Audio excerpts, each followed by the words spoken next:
their concept of money is earn more, save more. That's all.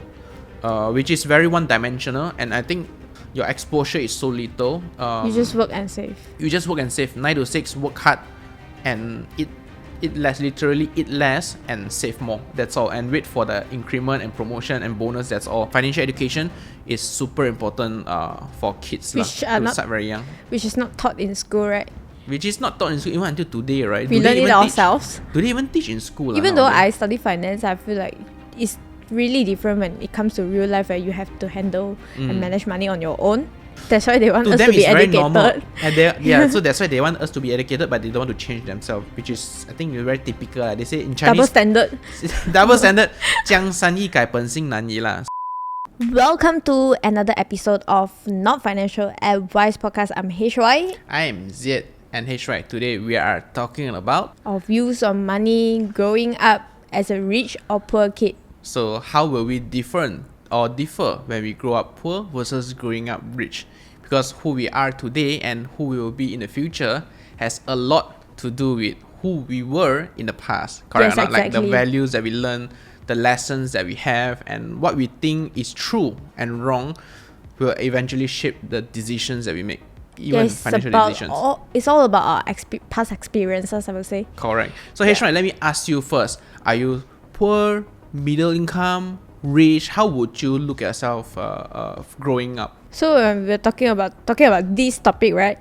I was thinking, I think I didn't grow up in a rich family, but back then I used to think I come from a rich family. You know why? Why? I used to use pilot shaker, the mechanical pencil. The 7 ringgit one. I have different colors one, I change my pencil case every week. I got the body glove pencil case, That's a lot Yeah, very canggih one.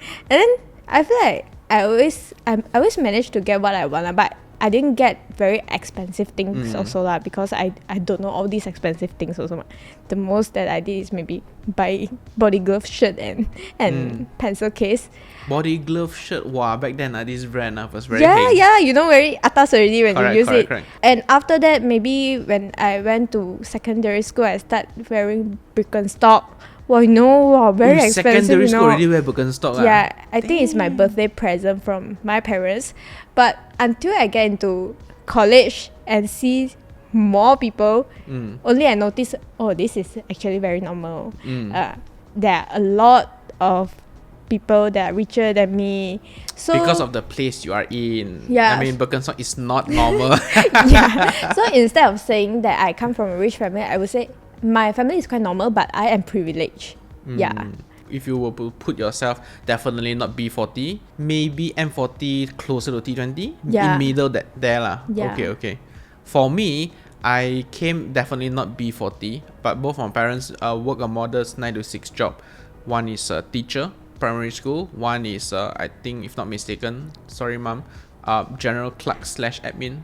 Mostly doing accounting stuff lah. Both have stable income. Stable income, but nothing to shut off lah. So back then, money to me was when I was young, I think I had enough, but there was always something that I always want. Like your neighbors got PlayStation consoles, they got Game Boy, this kind of thing. I always wanted that. They got all the Pokemon trading card game. I wanted that. This kind of thing, like. But I never really questioned why people can afford, I cannot. It's more like, I cannot, then I cannot. Then you just accept it. I just accept it. So when we get the chance to play with the neighbors, the rich neighbors lah, like my ama house, of course we always go to my ama house, my grandma's house, right? The rich neighbor, right? They have everything. So it's always like, wow, why people can afford so many things? But I never really question why I can't afford, because. But you are aware of you would think that I come from a normal family. It's not like I'm from a rich family. Yeah, I come from a normal. Back then I was look at myself like, it's normal. I got enough food. I get to play a little bit of games here and there, but nothing like consoles, because those are like what 1,000 or 2,000 ringgit, right? So it was. I never really questioned why. I never questioned my parents why I can't afford those kind of things lah. Growing up, tuition, this kind of stuff. My parents actually fork out a lot of money for tuitions because they value education a lot. So that's why, even until like grown up, I think not until when I started working, only it dawns to me that actually you need money for a lot of things in life. Yeah, for me, I feel like I'm very privileged. House got kakak because both my parents are you also got working. kakak. Yeah, so you feel like, my rich got family. kakak But confirm last rich time, people already. actually, having a kakak is not that expensive. It's like less than 1,000 ringgit per month. And it's because both my parents have to work 9 to 5. Nobody is taking care of these 3 fellas at home. So we need that kakak, and we're very close with her. And besides, we get all these tuitions, and we actually got allowance every month for us. My parents will give us allowance to save maybe like 100 to 150 bucks like that, apart from the tuition fee. So every month my mom will give us like maybe 400 or 500 ringgit. It's all for our tuition fees, actually. because we have a lot of tuitions. Our days are full of tuitions, and then the balance we can use it for the expenses in school. We have to pay for food, and then the rest we can keep for our savings. What do you buy usually yourself back then? Back then, whatever I want to buy, I'll just ask from my parents. Do you want toys like Barbie doll, this kind of stuff? My parents did a very good thing, which is before that, they will give us allowance every month for us to save. Maybe you have a concept of saving money, and apart from this, every year ang pao we got like 1,000 to 2,000 ringgit for us to save. That's our only chance. Actually. Yeah, that's why I thought I come up from a rich family until I see more rich people lah. Yeah, so this is how we save money, but we didn't really know how money works. We just save lah. Do you guys travel a lot as a family lah? No, because both my parents are working in an investment bank and market. We don't really have long holidays, so we don't really get to travel. Maybe like one country a year, like that? Not really. We always go to Genting Highland only. Oh, yeah. And I think until when in my secondary school, I think 15 years old, the first time I went overseas is beside Hat Yai lah. That one can travel by car ma. Yep. The first country that I went overseas is Taiwan. Okay. Yeah, and that's my first experience of taking a plane, seeing the world outside. That's like secondary school? Secondary school. Secondary school. So only after graduating, I only know and started to work part-time. I only know how money really Who works. asked you to work part-time, or was it something like, I see my friend do that, I also want to do, cause for the money? It's because afterwards we went to college already ma. So if your monthly allowance is not enough for you, I think it's because we didn't manage well on our finances also lah. Actually you can cook yourself and save more money, but I feel like it's not enough, so I went to that's and somehow I studied in Sunway College ma, so I just go Sunway. I just walk to Sunway Pyramid and work. One, right? I just find a shop there and work part time. Sunway Pyramid there really hard to save for. I work there also lah. You work there also lah. Okay, what you work as back then? I think it's a shoe retail shop kind of thing, and 1 hour is like 8 ringgit. I mean, back then it was alright, 8 to 12 ringgit lah. Yeah, it's a normal rate lah. Was that also the reason why you started approaching like more atas shoe like Birkenstock like that? That one is in secondary school. I already wear Birkenstock already. Who influenced you to buy that Birkenstock? If not mistaken, we are using Instagram already that time, and some of our seniors, they are wearing Birkenstock, and I also want to get one, but it's really comfortable lah. One shoe I can wear for like 4 to 5 years because my leg is not sweaty that kind lah. I realized some of them, they wear Birkenstock, they will become very girly one. It's very not, because I got like very sweaty feet as well. Well, then you can imagine how my Birkenstock will look. Okay, I resonate so much with the Birkenstock shoe because it was actually my first luxury item in my life. And that was like 2017-ish. So it was like 21 years old like that. Only I got my first so-called luxury item. So that was also, I think, the Birkenstock purchase. I mentioned a lot about it because it was the turning point in my life where I started to see, you actually can pay for things that may seem overpriced, but you get more value in return. Why? Because I love to wear it every day. And wear everything also macam can match one. It's like the whole outfit can match Birkenstock. Certain like flip-flop you can't really match with your outfit one, right? Then it feels comfortable, like you mentioned. Actually, to me, it's alright. Like, it's not super comfortable. I don't know why. Maybe because of the thing. Sometimes it's not so good. I got a big fit, so like my size is size 11, size 12, like that, damn big. But last time I get it just because people got that I FOMO. And so then I don't even care what is the price. I know it's expensive, but I just asked my parents to buy, and they bought for me on my birthday. I think after 4 to 5 years, my Birkenstock was already, and I wanted to get another one, but I was in college already. Takkan you go and ask your parents to buy again because you're on your own already ma. Then I went to the shop. Wow, so expensive. Very expensive. Very sim when you buy your I own ended up money. didn't buy lah. I just wear do slipper. they still give you allowance during university time? Got lah. A bit. I get 1,000 every month for Okay. my expenses, for my food expenses, and then I live in a hostel, Not cheap. college hostel. Got, Yeah. got aircon or not? Got one. And then you so pay nice. But it's the college hostel. I Rich think kid, 1 rich month is about 750 ringgit. It's not cheap. Yeah, it's not cheap, but it's the cheapest around the area already. Yeah, and even though I got a bit of scholarship, but parents still have to pay for most of the tuition fees. So I think okay lah, my family memang not bad one. Until I have to save and spend my own money, I only noticed that wow. 钱难赚. Yeah, I'm money, so sorry, very mom. hard to earn money. Yeah, I'm so sorry, dad and mom. Yeah, so how about you? What was your experience growing up?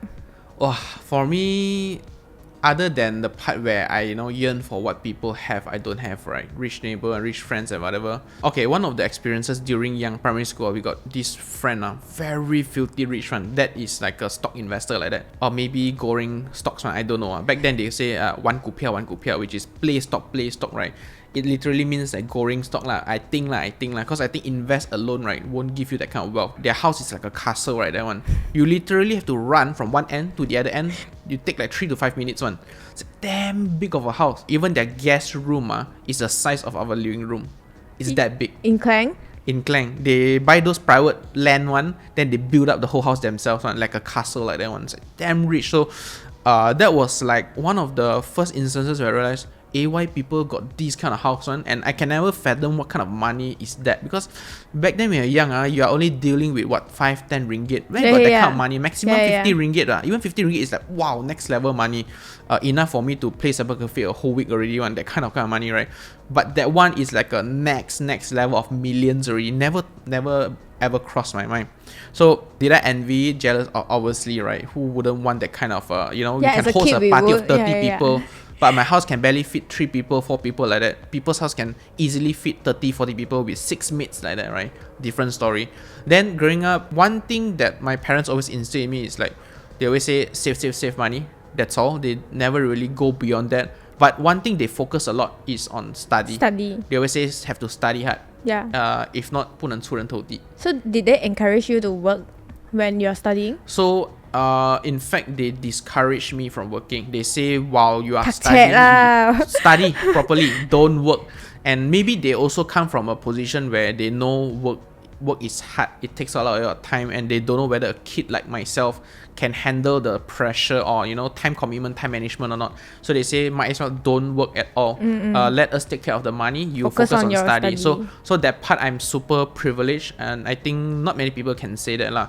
So I didn't work at all. Never part-time, zero part-time, no part-time experience until you graduated. Until I graduated from uni. My so God. I never worked before. What a lucky kid. So I had a lot of time to focus on study, and also spent a lot of time on uniform bodies. Thanks to mom and dad also, I built up a lot of self-discipline, a lot of because I was like the chairman for St. John Ambulance. I'm also the head prefect, so I get a lot of those kind of more co-curricular exposure lah. Less money side, but it's more like self-discipline, self-value, this kind of stuff lah, self-motivation lah. So study to me wasn't hard in the sense that I'm not intelligent, but it wasn't hard for me to stay up 3 a.m. every day. To me, it's my job. In a way, like it's my job, I can do it, no problem. So I think that part really built the character in me, where working hard in the middle of the night, right, there's nothing to complain or brag about. It's just a normal thing in life. If you want it, you get it. So that's why, thankfully, because of that, I managed to secure a scholarship. And I say it so easily, right? My result wasn't like super flying colors. In a sense of my SPM was 9A, but 3A plus, 3A, and 3A minus. So if you put it in the I hate to say that, if you put it in the Type C context, it's actually bad. It's basically 6A1 and 3A2. It's not enough to secure a scholarship for a Type C like myself. I know, you need to get in full Malaysia, or 11. I hate to say it. So I couldn't get a public what they call UPU. You cannot get the public university like UPM. Not even close to qualify for those kind of places. I want engineering, right? even harder. You have to fight for it as a non-Bumiputra. You know, I went for foundation. That time really like damn sad because couldn't secure anything. Then I really don't want to go STPM from 6. So we took PTPTN for foundation, which was expensive as hell. University Tenaga National was like what, 12,000 ringgit. Because of that, I know that it's like a lot of money, almost like a lot of my parents' savings thrown into foundation already. So I knew I had to make it work. So luckily, worked very hard for flat CGPA, for foundation, nothing to brag off. Then with that, can leverage for scholarship. Back then, Taylor is like very people look at it as like top tier, like Monash. Like if you got no money, either you have to be super genius or you have to be super rich to enter that kind of college one. So I went for this scholarship. It was by Mercedes one. They call it world class scholarship. So I think out of like 30-40 people, I fight until like the last 3 like that. My competition, right, was someone with 5 A-star A levels, and then another one was like STPM, I can't remember, like full A one, for like 4 flat like that one. So I myself came from a foundation 4 flat, was nothing compared to them. They're STPM and A levels, right? So ultimately I lost a scholarship, so it was very sad back then. Then luckily after applying for a few more, like a few like IOI, I got IOI scholarship as well. Then the last one was like YTL scholarship for my degree lah. But so who teach you to apply all these scholarship? Because so I it was noticed self-taught. Yeah. Self-taught. This is what my partner did also, my business partner. But I feel like a lot of people, they didn't notice there are these opportunities out there. They didn't know how to go and apply all these scholarship, even though they have good academics results. So for audience that are not aware of this, I would say it's a very good choice for you to go and explore all these scholarship opportunities, right? Cause back then for me it was like either do or die. If you don't have scholarship, right, you have to script through PTPTN or you go for a cheaper university. But did you apply for PTPTN also? Yes, I did. So because that time almost like gave up already. It's like apply PTPTN first lah. If got scholarship, got law. Right? If don't have, then bo pian lor. Because scholarship is really like a 50-50 thing one. You got 4 flat CGPA doesn't mean anything one. It means a lot, but still another half is your soft skill. And I come from a background where I never had any soft skill training, no exposure to any business world, any external social life network, zero. Even internet also very minimal. So no one teach you anything about socializing one. So back then my position when it comes to like negotiating or applying for interviewing for a scholarship, right, it was like I can only tell you whatever I know and I will give you my 100%. And thankfully YTL power by that story. And I think this is a very hard journey. It's a hard journey for studies lah. Back then I can remember I slog every single night, midnights one. But it was worth it, right? With the scholarship, I managed to secure full degree scholarship, which was like 60,000-70,000 ringgit tuition fee plus allowance. So every semester they will give us like 4,000 to 5,000 ringgit, which is like about 1K a month like that, which is a lot of money for me. 1K a month, a lot of money already.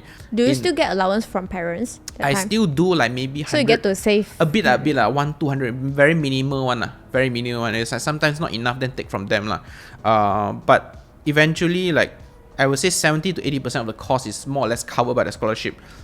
In terms of allowance daily living, and my accommodation was very cheap because we stay in hostel, in university hostel.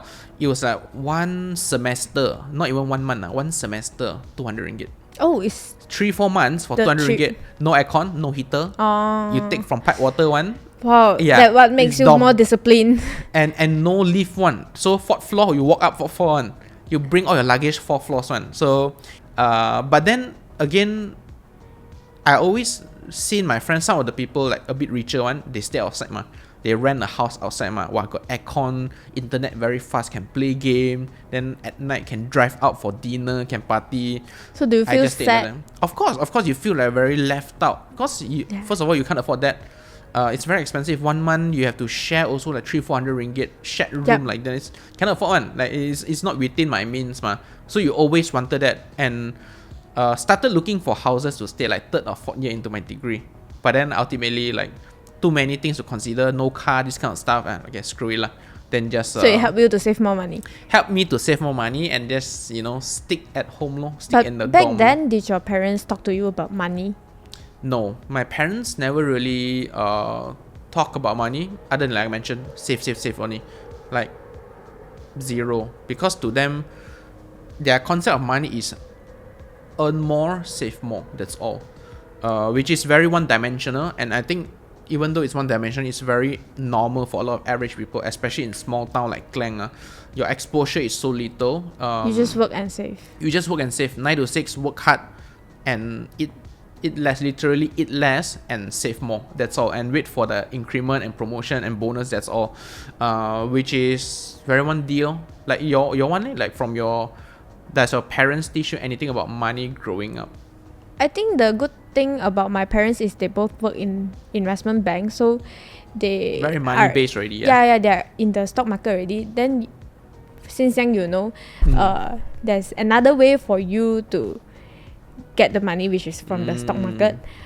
But if you ask me, that one habit that I cannot tahan, that one is just now I mentioned one is a good one. Like, it's a good exposure for me. And then the bad thing that I don't like about my parents is they love to buy the lotteries. Hey, same Toto 4D my god, they like to gamble basically.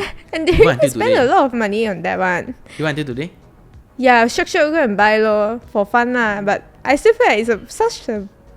I read this at a Psychology of Money by Morgan Housel, and they say the rich can never understand why the poor work, and the poor will never understand how the rich operate. So the reason is because, like you see, I think I mentioned this one in one of the episodes before, the poor have no options other than that one single hope.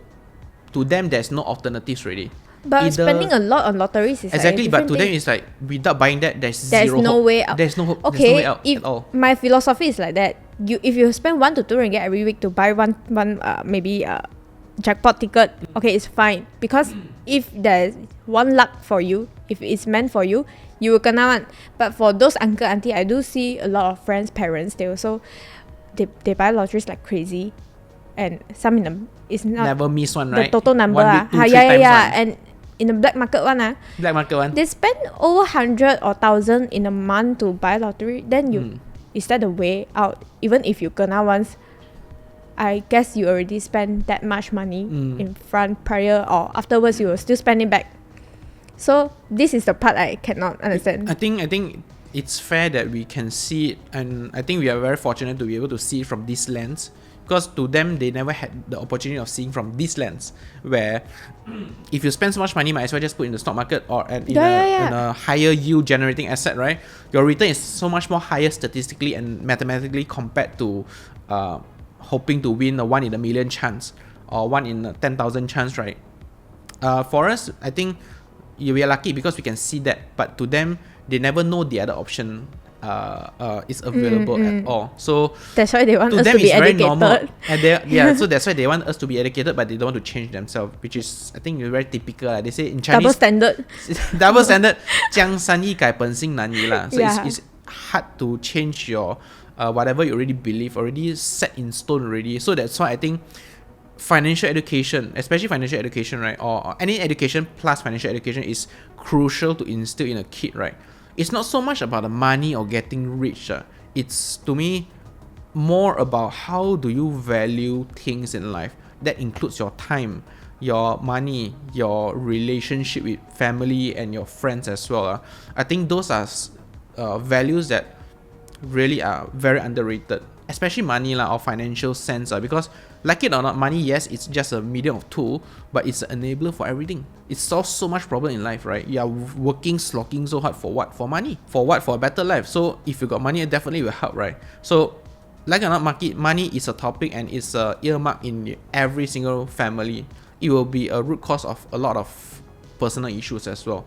So if that is solved, right, I think that will solve a lot of subsequent issues like social issues, divorce, unhappy family, drugs, so on and so forth. But obviously that is a bit too ambitious already.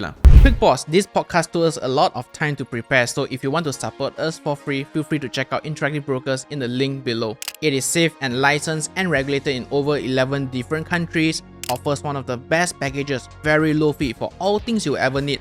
Stocks, ETFs, funds, options, etc, etc. It's been one of my favorite stockbroker ever since I started my investment journey, and honestly, I couldn't recommend it enough. Feel free to use the link down below, and let's get back to the podcast.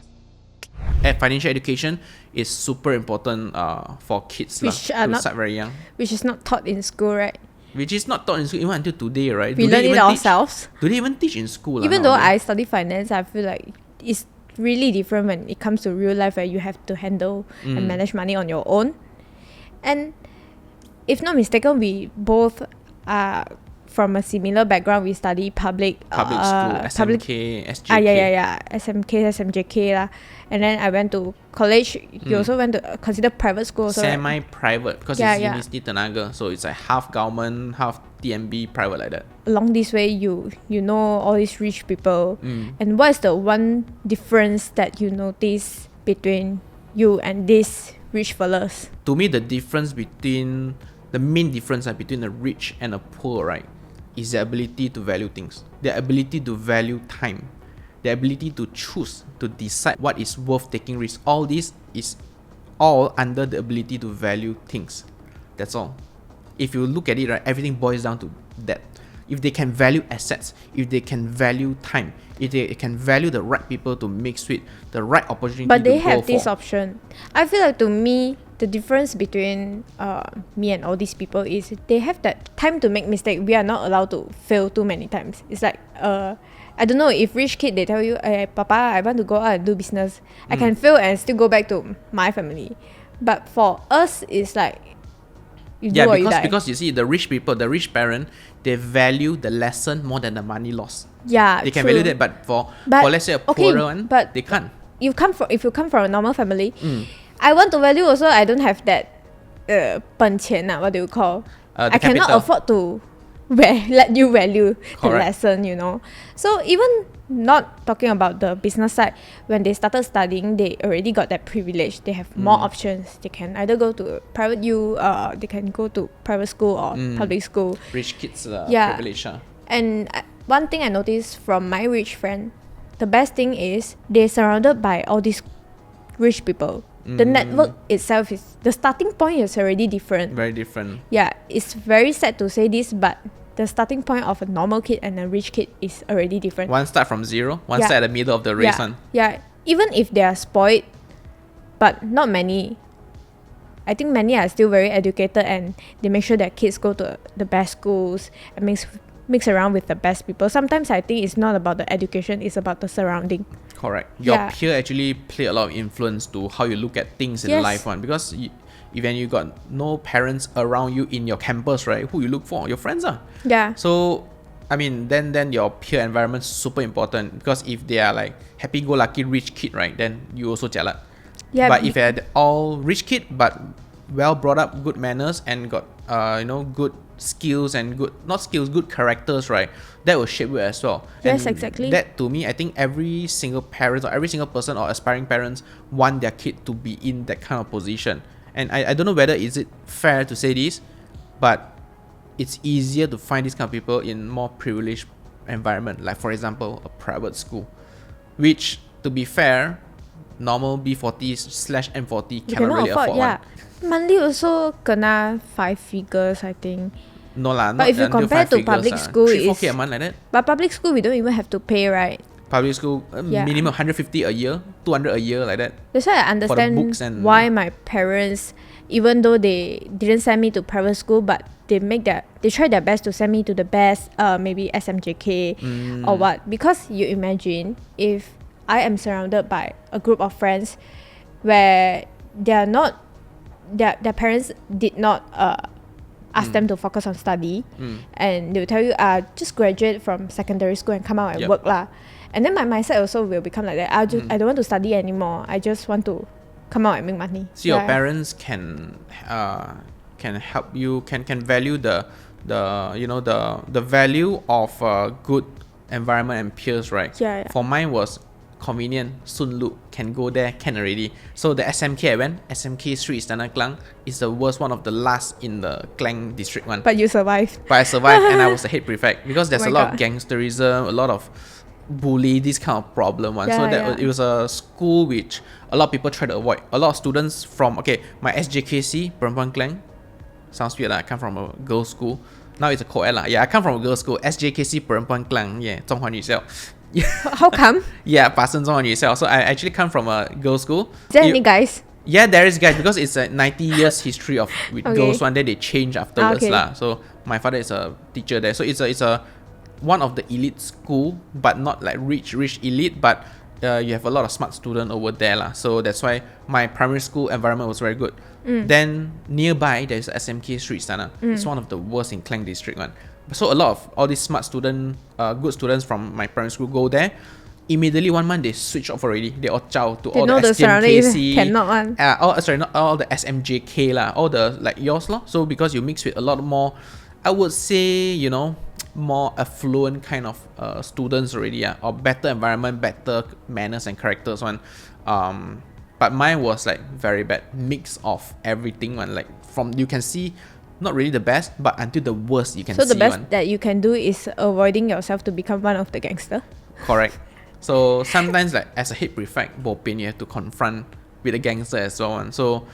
But yeah, it's just part and parcel of what I went through. But that also built my character. So based on your past experience, if you have a child, how would you want to raise up your child? Do you send them to public school or private school? I obviously wouldn't put them into the same situation I am. Because I don't think everyone that goes through the same situation I'm in, right, can really come out. Can come out, survive, no problem. Because some parents, they're like, last time I also like that one, you go there and survive your own. No. Correct. So would I throw them into that tiger's cage? Definitely not. Because I think that if you start a kid from a lower ground, right, yes, it built them character, but you really start them from lower ground. If they want to reach high ground, it is 10 times harder compared to, hate to say it, a private school. Your environment is prime. Your teachers are well paid, has less financial issues, well, relatively. They are more well educated. They come from not just from local, maybe Cambridge or whatever, Oxford or whatever. Then their qualifications are better.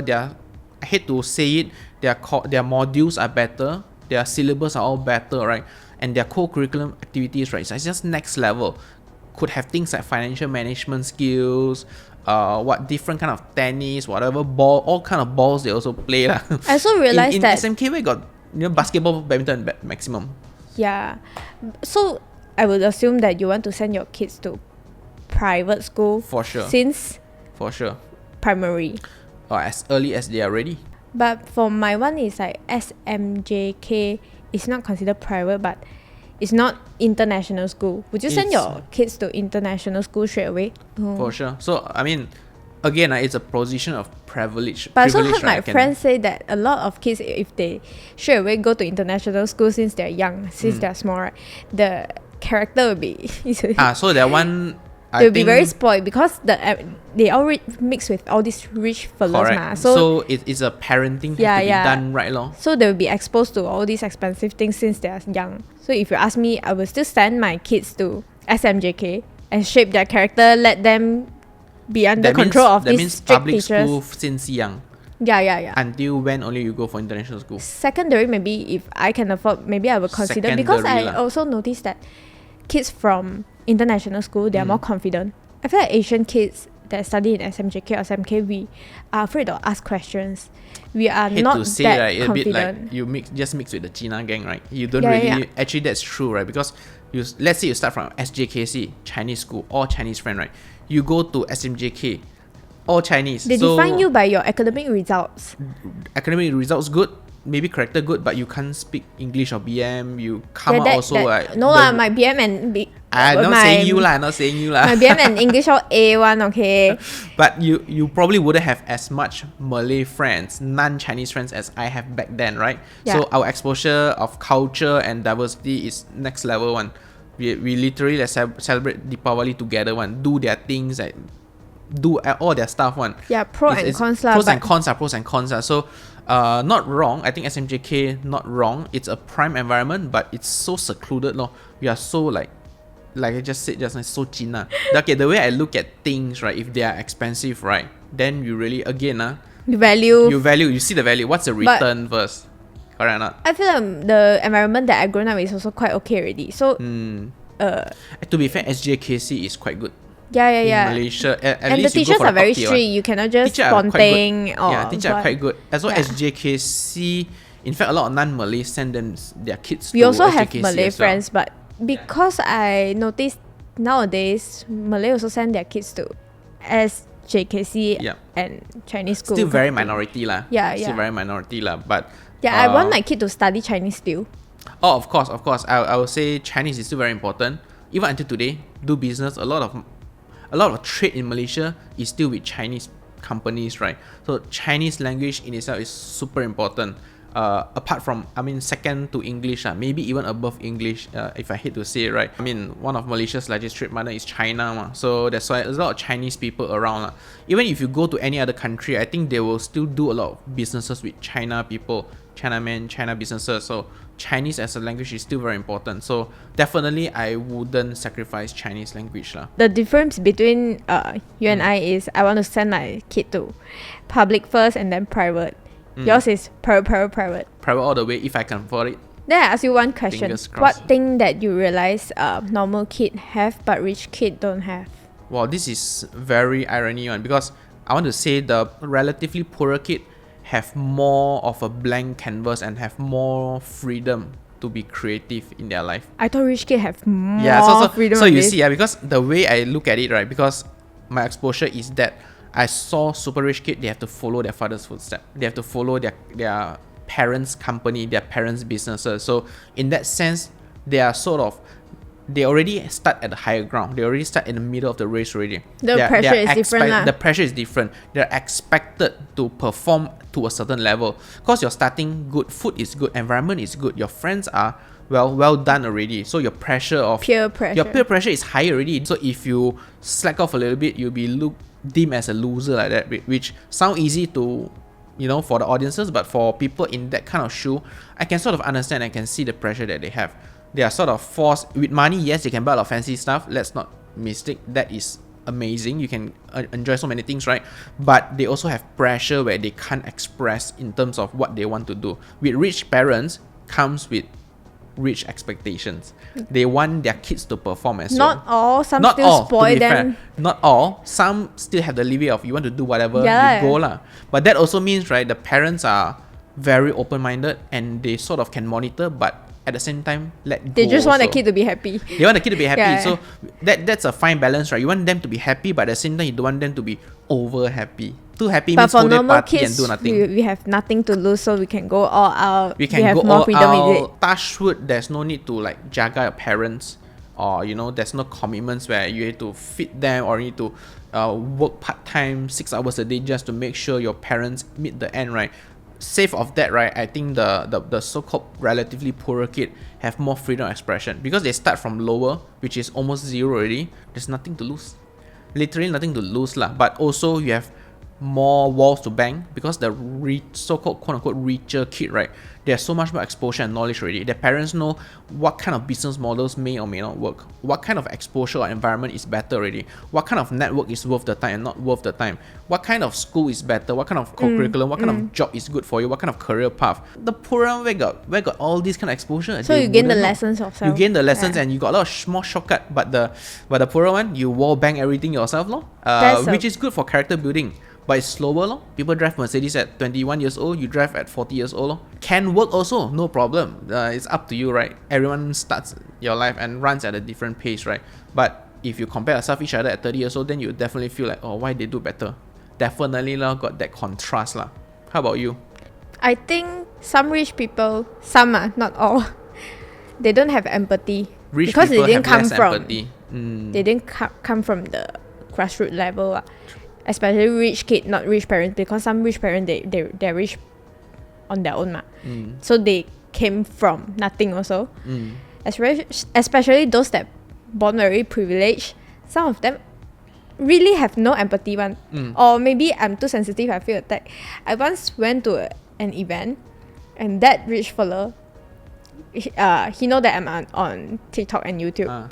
So the way he asked me question is like, so where have you done your degree? How about postgraduate? So it's like very atas, very like that. I think you have a better way to ask this question. It's so rude.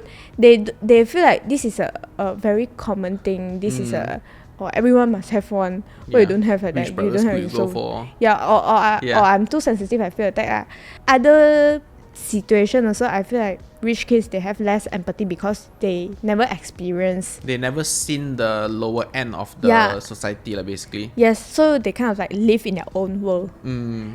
Yeah, for me it's like that lah. It's not wrong to put it that way, because I would say, because they started from a higher end where they were given a lot of things already, they don't have to worry it's anything. covered for from the start at all. So I can tell why you will feel sort of attacked or offended. I mean, I would, right, for these kind of people, because I mean, you can ask the question in a better way. So that, I think the upbringing plays a huge part. Maybe the upbringing wasn't done right already. That's why it comes to this question where I want to ask, if you are rich, how would you want to raise your child in a rich way? What people call 富养 or 穷养. You can give all the opportunities and all the necessities and luxury to them, but at the same time, I would make them earn it. They would have to learn to how to earn it.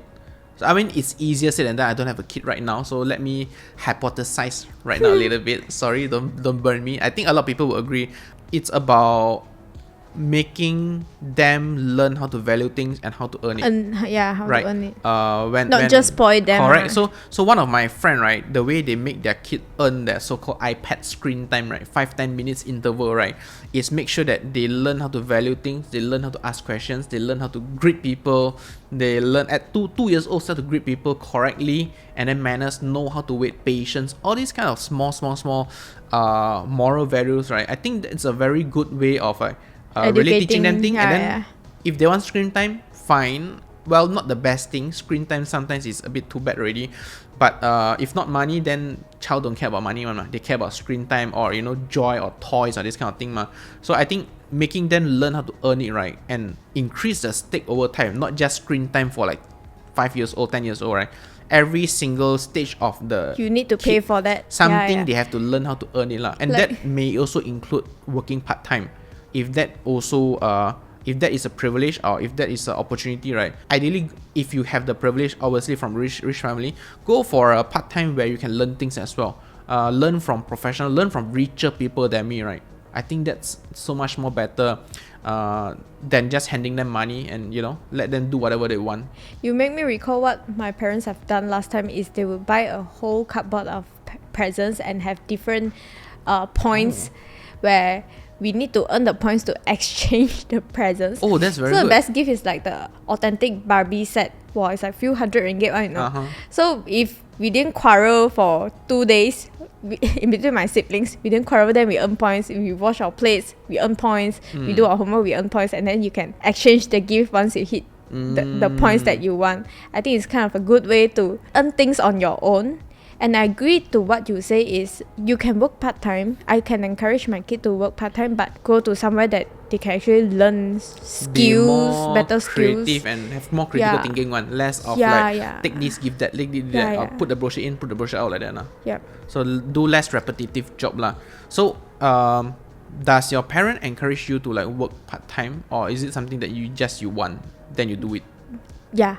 Or they encourage? They didn't really encourage me to do, but they didn't restrict me from doing it. They're kind of like open. You want, you do it, you just make sure you graduate from school enough. Graduate means pass Yeah lah, they didn't have very high expectation on me. My sister, she have very good academic results because she memang love study. Me, I keep partying. They just expect me to graduate. Do you think working part-time affect your studies at, let's say, college age? It doesn't really affect my study because we have our library just in next door. Okay. But you're so it's more on the distraction part. Distraction, meaning what? You have Sunway Lagoon there. Shopping mall here. Okay. The club is just 15 minutes away. So you have a lot of distraction. I noticed that. Yeah, I noticed the difference between, because after I went to Sunway College and then I went to Xiamen University. It's like, you live in jungle. You want to go for what degree? Yeah. Okay. I dropped out from Sunway College. Okay. Yeah, and then I went to Xiamen. And you want to party also cannot one. No. You need to drive 40 minutes. Unit 10 is in Kajang. Guess what is in Kajang? It's so far away. You can just study.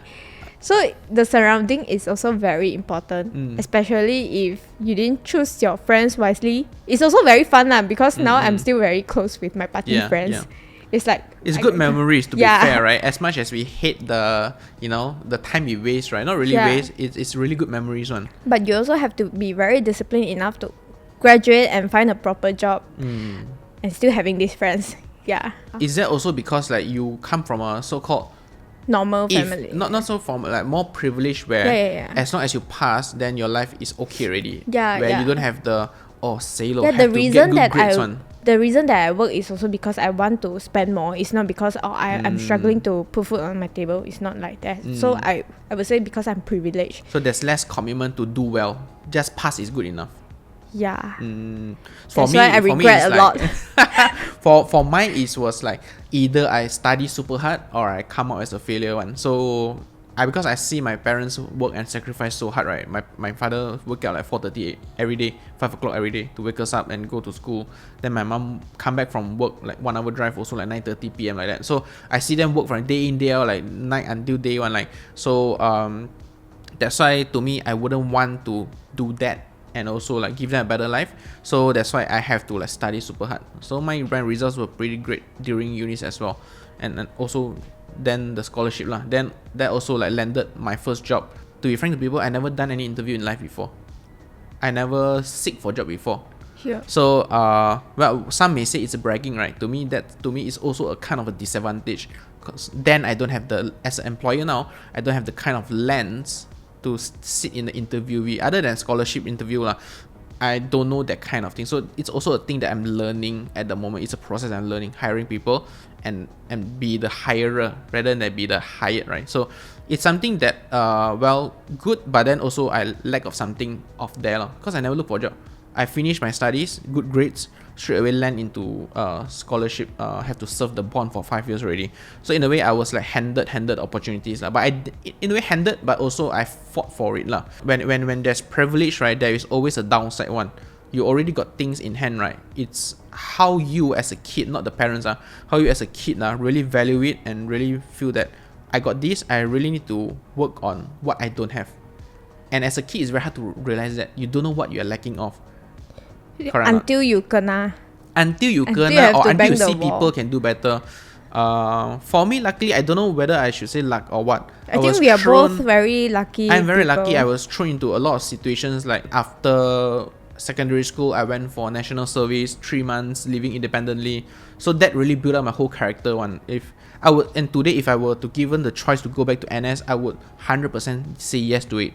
Hard to be apart from my family. That one is very hard. I did cry when I go, but the experience is next level. You cannot buy anything in life other than a wedding, right? You cannot buy that kind of memory one. It's like really damn chill. Sorry, I don't want to buy that memory. You learn a lot of discipline stuff, but at the same time, it's really the life is just human, so human there.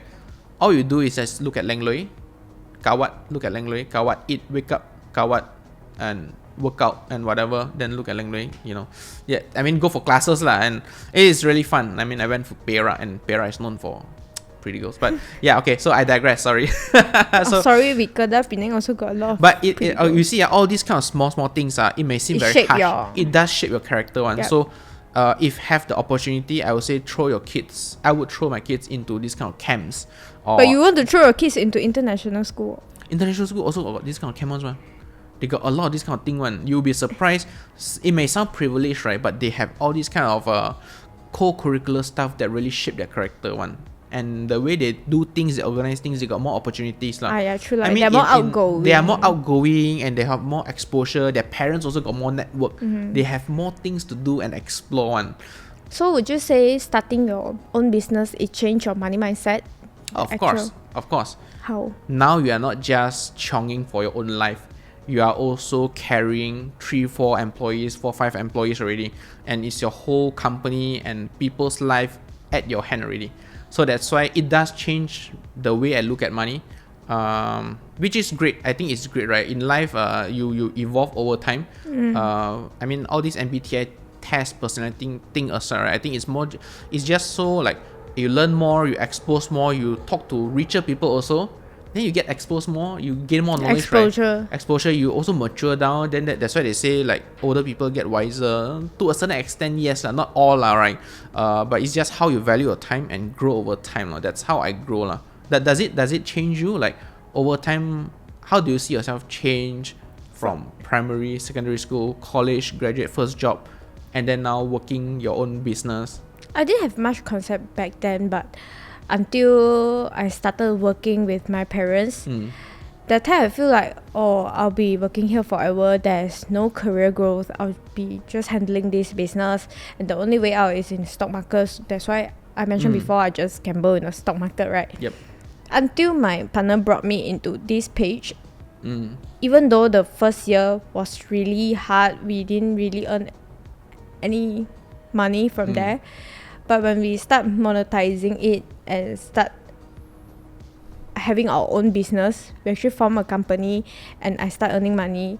I noticed, I have this capability to earn money, and how gaining followers and putting out proper content could add value. It's like building your own brand. Last time you just feel like, you got more followers already, you can just take all these jobs and earn all this money. But no, it's not about like that. It's about the jobs that you take. Each job that you take, each content that you put out, even if it's not paid, it will add value to yourself, and it's like your credibility. And then you will be more valuable after that, because you know the conversion, how people forward the numbers. The numbers will tell it, Yep. how people forward your story, how many people save, how many people click into your links. Metrics. Yeah, if you put out rubbish content, the numbers won't be there. So is it correct? You see, it goes back to what I said just now. The difference between the rich and the poor is the ability to value things. Yeah. You feel like it's not just about how I earn the money. It's about valuing things. Then you ask those in corporate how they can add value to themselves. You realize, if they get extra professional people, this will help them add value. Or if you're rich enough, that is on black and white value. Okay, how we grow from, we have done this for 2 years plus already. So we started hiring people, because we know we cannot be doing all this editing by our own, because your time is money also. Correct. Yeah, you need to hire people to get things done, and your time can be better spent elsewhere. Yep. That's what changes my mindset, I guess. So seeing or at least getting yourself into the shoe where you start to so-called multiply and duplicate yourself and really scale, right, is where you see where you treat money differently already. So it's like if you don't scale, it's fine, but the limit is there. If you want to go bigger, then you have to start hiring people, know how to make people work for you, and we earn money together. Is it correct for me to assume that money is very hard to earn? Your concept of money is very hard to earn back then? Yes. But now, what is money to you? It's about how you make money work for money. How you build a system and let it scale itself. Yeah. So, in a way, money, can I say that it's easier to earn right now? As long as you know the formula, you just have to scale it. Yep. So that's the main thing that separates people from adequate wealth to really different level of wealth. Yes. Okay, before we wrap this episode up, I just want to know, you have so much money already. After you earn so much money already. Alice Jen watching this video. Okay. Enough. Yeah. You got the money already. What does money actually mean to you? Because there's never enough one, right? There's never enough. Okay, just to preface this, I have enough to take care of people that I love and care, and my employees and myself and our needs. I think to me that is considered rich already. Okay, so what does money mean to me? To me, it's an enabler for me to do a lot of things that I always wanted, and this sounds simple, but I don't actually know what I've always wanted until I've grown and go through different stages of life, like marriage and mixing with different families like that and friends. Then over time, I started value family and personal connection more. So to me, having all this money is an enabler for me to like spend more time with my family, with her family and our friends and family, maybe more travel, this kind of stuff, more experiences lah. And also money also allows me to do a lot of things that make decisions that is less tied to money, right? Ironically, for example, business decisions, I can make freely, more content, and be more true to myself and not succumb to money pressure, like getting sponsors that I don't want to work with. Really focus on content and I don't have the pressure of creating content just the sake of creating content. Money gives you options. It gives us the option and freedom, and that's all I value for, and I really love the situation that I'm in right now. So to me, that's the meaning of really money. the not meaning of it, the power of money, which is very powerful.